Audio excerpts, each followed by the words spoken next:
A procrastinação é um desafio que todos nós temos que enfrentar ao longo das nossas vidas. Desde quando os primeiros humanos começaram a caminhar por esse planeta, nós temos lutado contra a procrastinação para conseguir fazer com que as nossas ideias, que estão presas na nossa mente, possam realmente tomar forma no mundo real.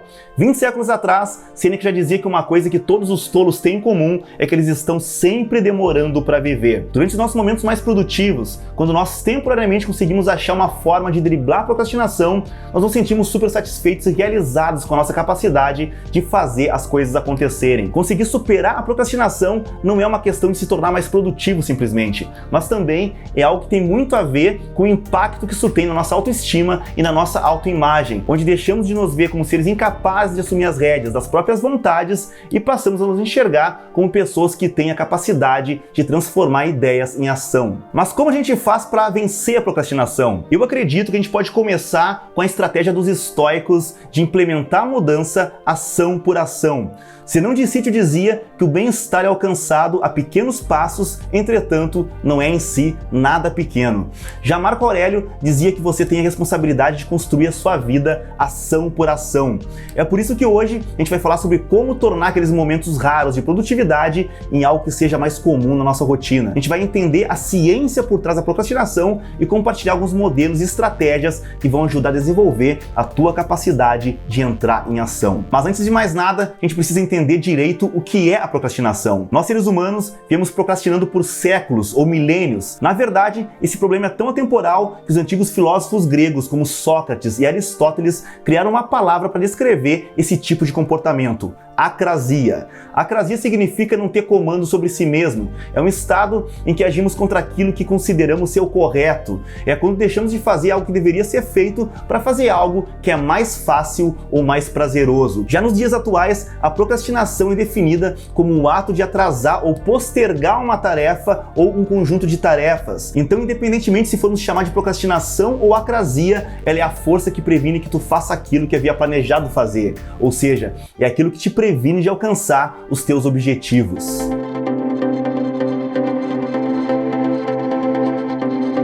As pesquisas na área da psicologia comportamental detectaram um fenômeno chamado de inconsistência temporal, o que nos ajuda a entender por que a procrastinação é tão tentadora, mesmo quando parecemos estar decididos quanto àquilo que queremos fazer. A inconsistência temporal é a tendência que o nosso cérebro tem a valorizar mais as recompensas imediatas do que as recompensas de longo prazo.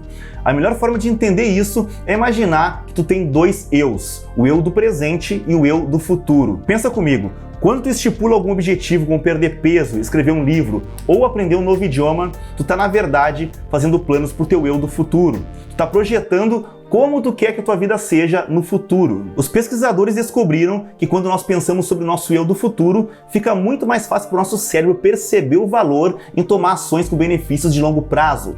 O eu do futuro valoriza as recompensas de longo prazo. Mas, entretanto, enquanto o eu do futuro é capaz de estabelecer metas, somente o eu do presente pode entrar em ação.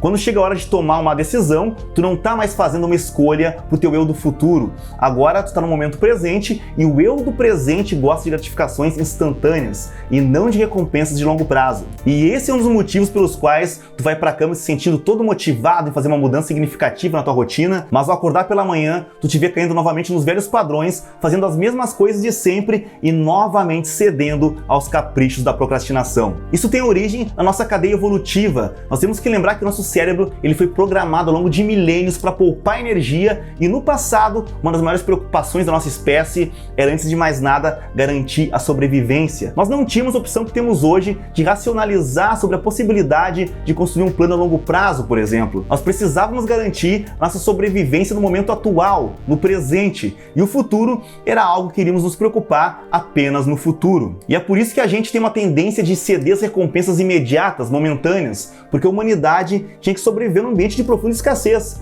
E nós não sabíamos quando e se teríamos a oportunidade de nos alimentarmos de novo, por exemplo. Com o passar do tempo, a humanidade aprendeu que através do pensamento de longo prazo e da estipulação de planos, que nós conseguimos alcançar feitos grandiosos, como a construção de estruturas arquitetônicas complexas, a criação de impérios poderosos e evolução do nosso pensamento científico. Mas apesar disso, o nosso cérebro primitivo ainda tem muito poder na nossa tomada de decisões, e é por isso que nós tendemos a dar voz a esses impulsos imediatos no primeiro momento.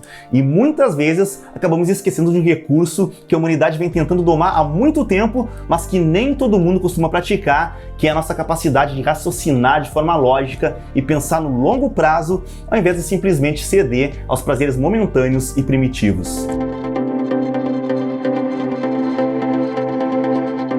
Nós não podemos ficar contando as recompensas de longo prazo para motivar o nosso eu do presente. Ao invés disso, nós temos que encontrar uma forma de trazer as recompensas e punições do futuro para o presente, ou seja, temos que achar uma forma de tornar as recompensas futuras em recompensas do presente. É exatamente isso que acontece quando nós finalmente passamos por cima da procrastinação e entramos em ação.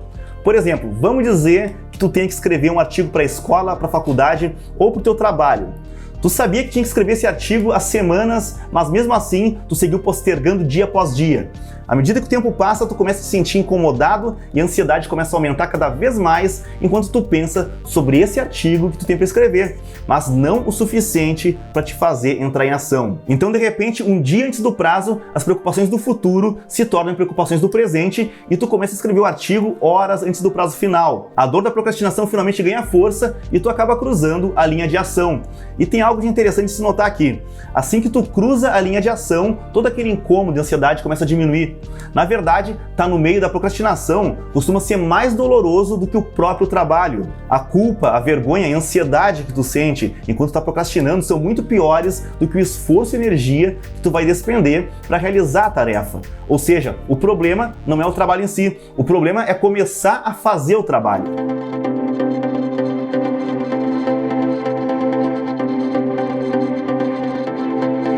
A minha estratégia preferida para superar as armadilhas da procrastinação é usar pistas visuais para estimular os hábitos e medir o progresso. Uma pista visual é algo que nós podemos ver, é um lembrete visual que nos induz a tomar uma determinada ação. Eu vou te falar agora por que as pistas visuais são tão importantes no combate à procrastinação. Vamos falar a verdade. A gente costuma mentir para nós mesmos sobre a nossa habilidade de lembrar de colocar um novo hábito em prática. Por exemplo, digamos que tu decidiu ter uma alimentação mais saudável.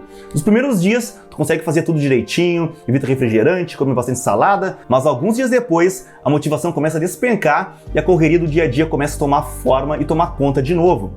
Esperar que tu simplesmente vai lembrar de seguir com um novo hábito é a receita para o fracasso, e é aqui que entra a utilidade de usar as pistas visuais como um guia nesse processo.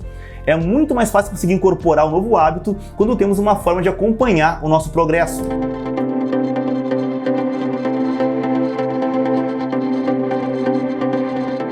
Todos nós sabemos que a consistência é um componente essencial para o sucesso, mas poucas pessoas medem o quão consistente elas realmente são. Ter uma pista visual como checklist ajuda a medir a nossa evolução ao longo do tempo. É só dar uma olhada no teu checklist para te saber se tu está executando as tarefas necessárias para o teu progresso ou não.